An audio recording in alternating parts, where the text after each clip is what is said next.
They say we have the power to create meaning in our lives. In other words, we have the power to determine the significance of our lives in this world. That's true in a sense because we have free will. But it's not that simple. You see, for example, a child is born into this world with plenty of desires that craves to be fulfilled and satisfied. The moment he becomes conscious of himself, he puts his free will into play, using it to chase his desires, even at the expense of others. And as a result, and with the influence of the type of family or society he grows up in, he ends up becoming an evil person that no one wants to befriend or be close to, or a good person that everyone loves and longs to be in his presence. So really the chances of him leading a good, meaningful life, a life of integrity and honor, are not guaranteed. And here, the whole thing sounds pretty coincidental, because this human being did not choose the kind of society he wants to be in before he is born. He just opened his eyes and found himself in Europe instead of Africa, or in the Middle East instead of Europe or Latin America. He also did not get to choose the kind of family or parents he wants to be born to, rich or poor, religious or agnostic, decent or indecent. He lost control of some of the core elements that will influence his entire life from the start. And this is the reality whether we like it or not.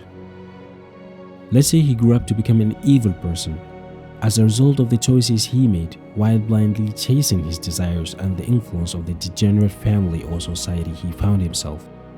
Could he have had the chance to avoid the toxic family and societal influence and ultimately create a meaningful life that everyone wants to replicate? Could he have had the ability to evade that coincidence?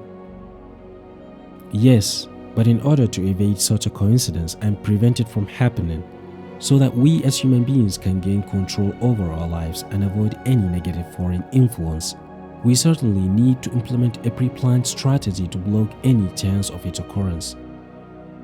But how can we do that?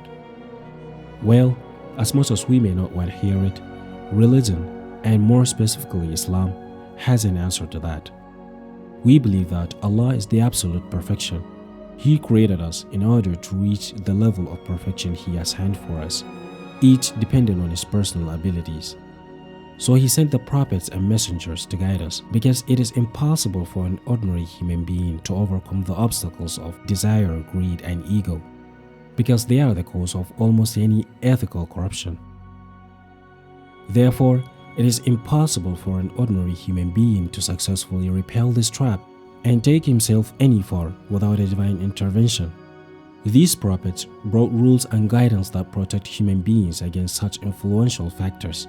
Following their guidance will guarantee our safety, so we finally have the confidence to lead our lives perfectly regardless of the kind of family or society we find ourselves in.